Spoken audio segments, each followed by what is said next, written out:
Wala. Anak, Dati. anak, sorry, anak pala, anak.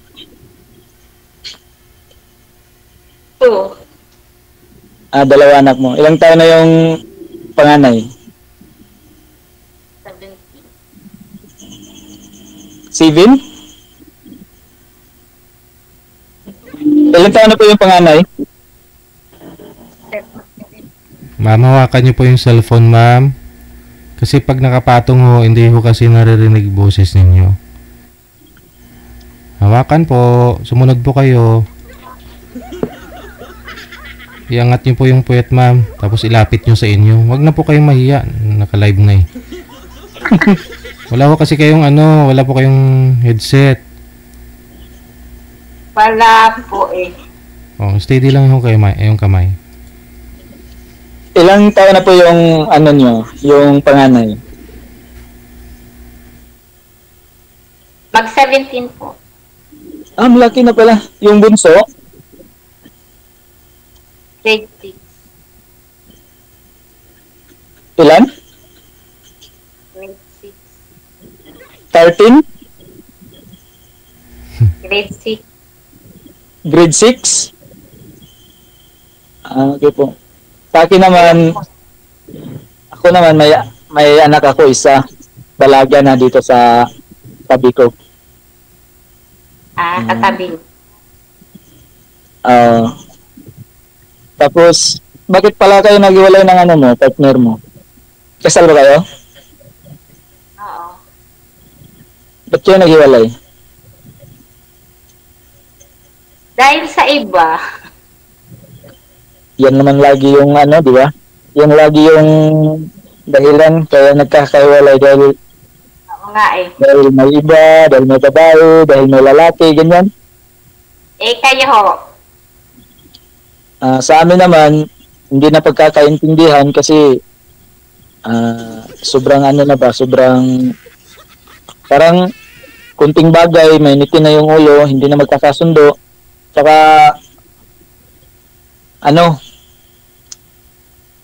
parehas kami na nagkasala. Ay, kayong Nung time na yun. Ako kasi nung time na yun, parang may katiks lang ba? Katiks lang, hindi yung talaga. Dati kasi matagal na kasi yun, mga 10 years na simula nung naghiwalay kami. Dati hindi pa uso yung cellphone. Tapos, may ka-text ako. Alam mo naman dati, text lang. Wala na, malaking away na, lalo na kami, hindi magkasundo masyado. Kaya, yun. Umantong sa malaking away hanggang nagsiuwian sa kanya-kanyang bahay. Wala na. Hindi na nagkabalikan hanggang dumating yung time na naghanap siya, naghanap din ako. Wala na. Wala nang nangyaring pagbabalikan. Tapos pagkatapos noon, nakatagpo ako. Kayong ka-text ko, hindi ko na hindi kami na kita, hindi kami nag-meet. Tapos siya, nag-asawa na siya. Nung hindi man ako nag-asawa diretso. Nung nakilala ako na yun yung inasawa ko. Nag-live-in din kami almost 7 years, 8 years. Nagkaanak kami ng 3. Di kami kasal. Nag-abroad siya doon sa Saudi, tapos nagpabinyag ng Muslim, naghanap ng iba, kinuha yung mga bata lahat. Wala akong magawa. Kaya back to normal, single na naman. Laging sawi. Yun yung buong istorya ng buhay ko. Pero hindi ako kasal dito, ganun talaga ang buhay. Hindi tayo magagawa. Hindi ikaw kasal sa una mo, tapos sa pangalawa mo, hindi rin. Hindi, kasal ako sa una ko. Bakit ka naman ikakasal uli? Ikasal ka na pala sa una. Kaya nga, di kami kasal nung na pangalawa. Kaya wala akong magawa na kinuha yung mga bata. Yung una, kasal kami, yung mga bata, yung anak namin isa, kinuha ko, ako yung dala. Kaya yun nangyari, di ko hinabol kasi nga, di naman kami kasal. Wala naman ako magagawa dun. Kaya nung tinanong mo kung ilan yung anak ko, syempre, isa lang yung sinabi ko kasi yung kinuha naman nila sa akin. Sinabi pa nila na wala tayong magagawa doon. Yeah. Yeah. Sumali dito. Ano? Ba't ka sumali ulit? First time mo ba sumali dito? Oo, sinubukan ko lang. Baka mamaya masaktan uli ba? Gustong-gusto ko kasi masaktan uli eh. Malay mo.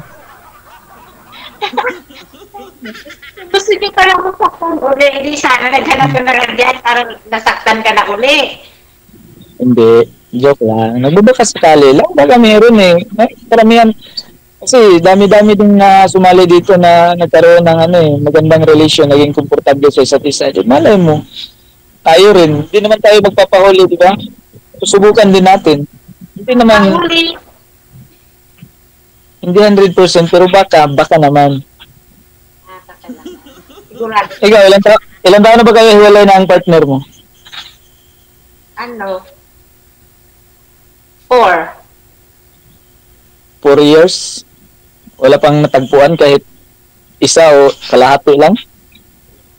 Wala nga, kahit 1/3 eh. Wala. Bakit? Busy sa trabaho? Oo. Hindi, inauna ko anak ko. Hindi naman, Saan ka ba nagtatrabaho? Sa Nuwan nga po. Nasa bahay. Di, ibig ko sabihin, anong trabaho ba? Ganun. Bahay? Yaya po ako. Ay. So, yung asawa mo, taga saan? Yung ex mo? Tagalbay. Tagalbay. So, wala na siya, umuwi na siya sa kanila o siya ang nag-aalaga sa mga anak mo ngayon? Dito po yung anak. Dinala mo dyan? Sa akin po. Sa akin. Kala ko, dun sa kanya na pinangalagaan pero hiwalay. Tapos, Dito. Sa akin lahat. ano yung mo man? Pumasok tayo dito nagka-live tayo. Tanungin kita, ano yung purpose mo pagpasok dito? Seryoso ka ba sa mga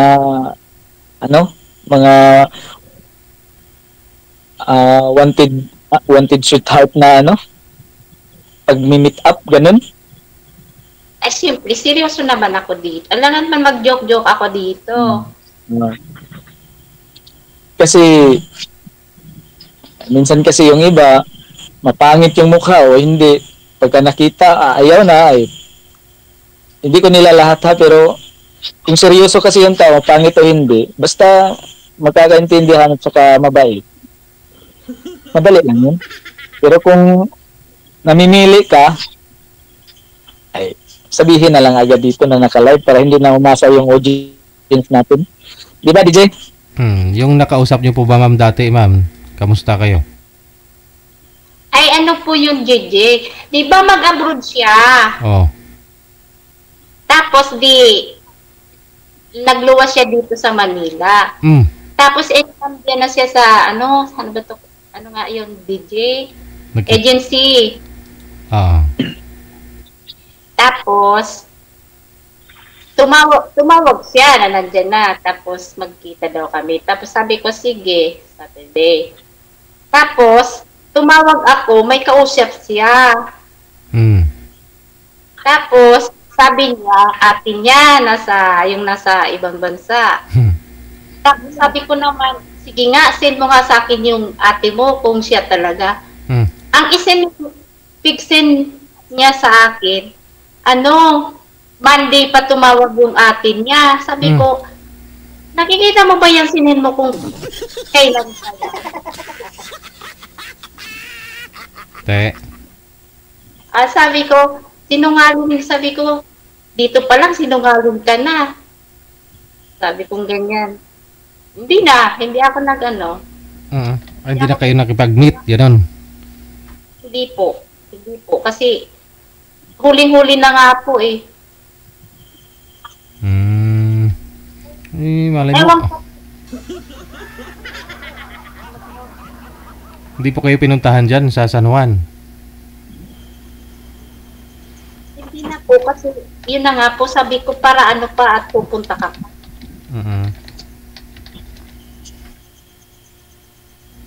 Ilang taon ka na ba, ma'am? 40, ikaw. 38. Mas ano ako sa iyo. Anong height mo? 5'3". Yun, tama-tama. 5'4" ako. Puro maliliit ang lahi natin. Grabe na. Ganda paramihin. Hindi.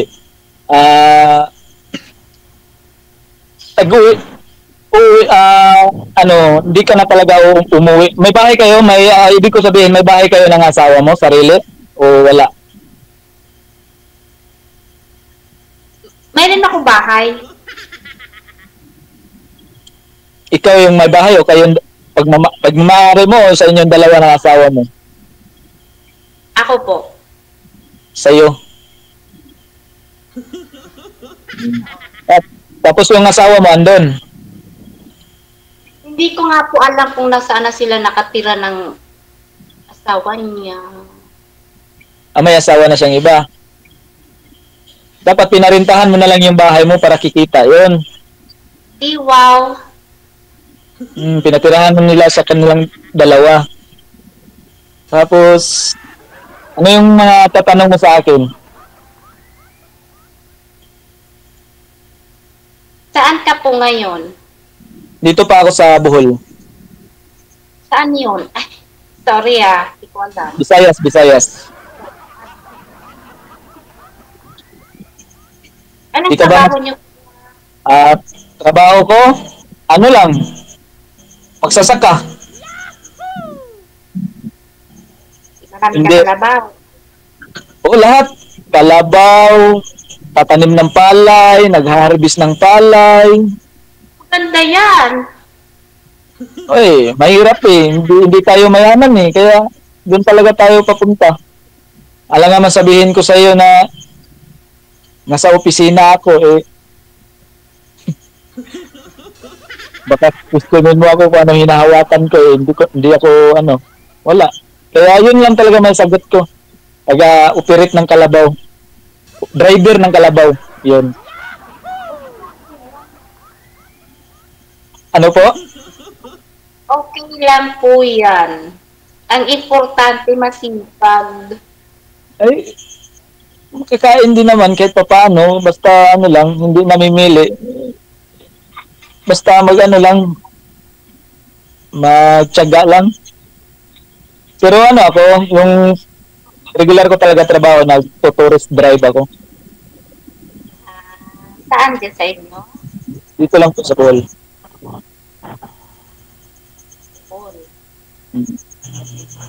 Tapos, Alam eh. ano? Hindi ko alam. Di mo alam yung doon? Di maganda-handa ka na, baka ito na yung destination mo, huling destination mo. Grabe yan Eh, bakit? Naka-live tayo eh, sinasabi ko yan eh. Baka naman, hindi natin alam eh. Baka magkakasundo tayo, ganyan.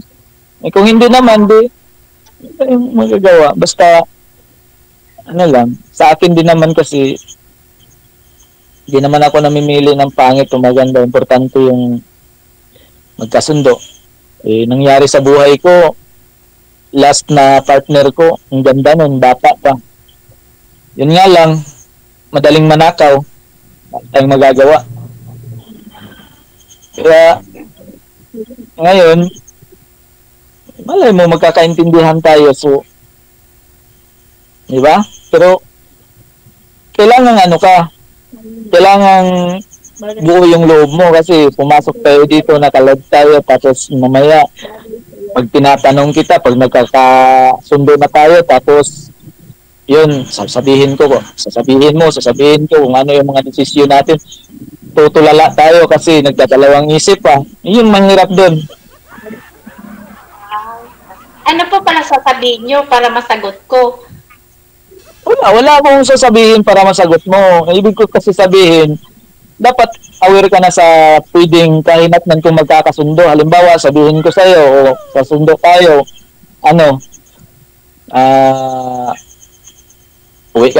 saan tayo titira? O kung magkakasundo tayo, sa inyo ba o dito ba? So, hindi na tayo aalanganin pa, wag muna, ganyan, wag na. Diretso na sagot. O ano yung sabihin mo doon na lang sa amin. Sige, doon tayo sa inyo kung papayag din naman ako. O sige, doon tayo sa inyo, ganyan ba? Hindi yung sasabihin na mamaya na lang, parang hindi pa ako ready, parang takot pa ako. Pangit naman doon. Diba? Oo. O, bakit ka napangiti? Huwag kang tatawag dito kung hindi ka ready kasi nervous lang yung aabutin mo. Buo talaga loob mo para Oo. Siyempre buo naman yung loob ko tumawag dito. Ay tumawag dyan. Ay sumali. Ay yun, maganda yun.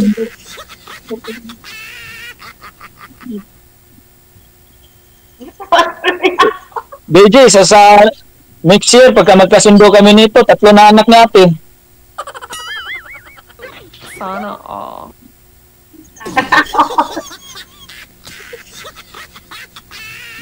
Ba't bumimiti ka? Diba totoo yan? Ay, hindi ko masasagot yan kasi wala pa naman. Isumali na rin kayo dito dati, sir, di ba? Ako po. Oo. Ikaw po. Ako, DJ? Opo, sir. Hindi pa, DJ. First timer ko. First time. Hindi po kayo Yes po. Hindi kayo nakahanap dyan ng AFAM, yung mga tourist na mga single ba? Ay, DJ, parang mahirap kasi dito pagka pagka dito lang sa lugar natin, parang namimili na yung mga babae, iniisip nila, ayan, parang kahit kalabaw yung tao na yan, para parang yung magsasaka yan, parang iniiwasan na. Kaya mahihirapan tayong maghanap dito.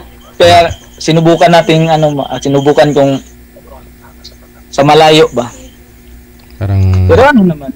Parang minamaliit ka ganun. Pero hindi naman sa may naman din, pero yun nga lang, takot na kasi ako sa mga bata, DJ. Ay, tulad nito si ma'am, mas may edad kaysa sa'yo. Try mo din sa may edad.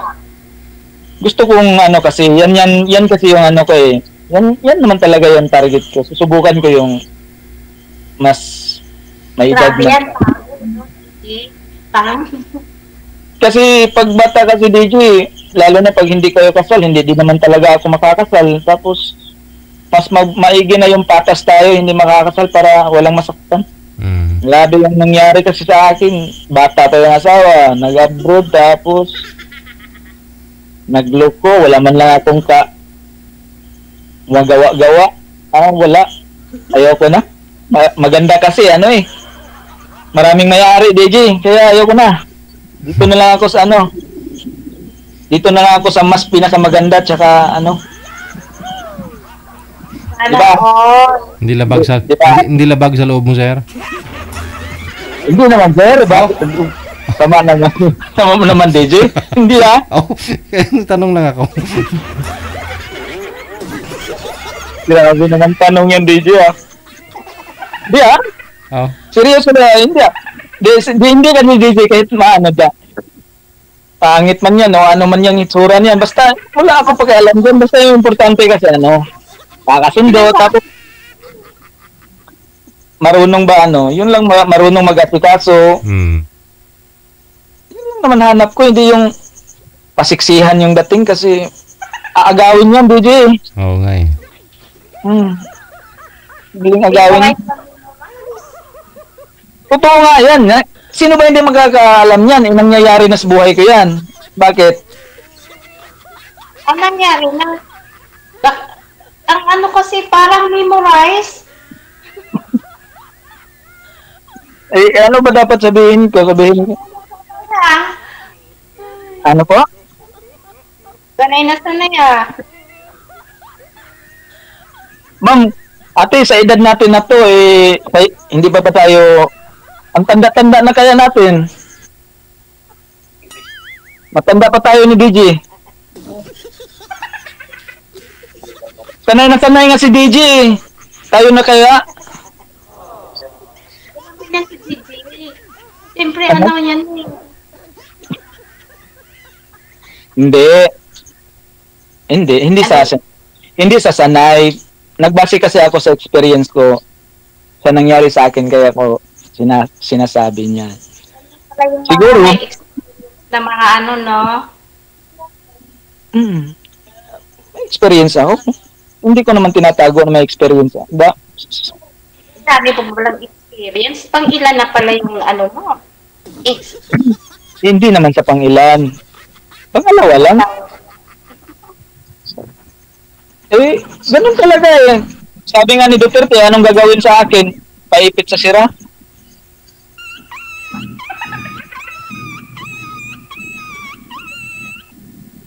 Ewan ko, ambot sa langaw. Langaw. Ambot sa langaw pala. Kaya nga hindi sa sanay na sanay.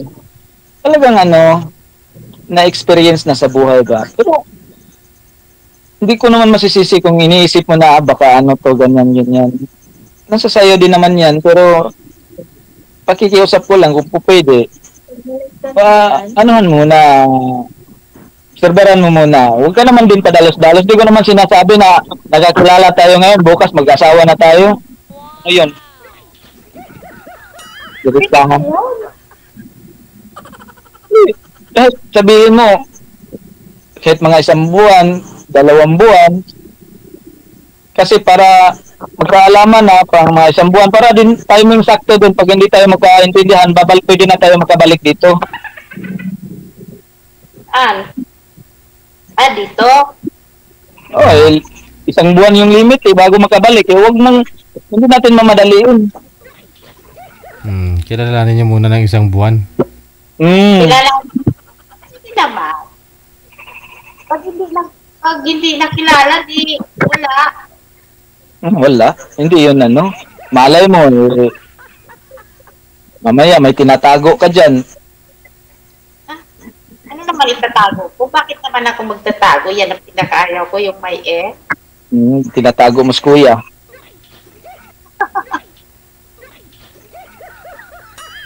Alam niyo, overtime na tayo, no? Pwede naman kayo magpatuloy sa pag-uusap ninyo sa off-cam. Okay. Maraming salamat. Thank you po. Thank you. Thank you.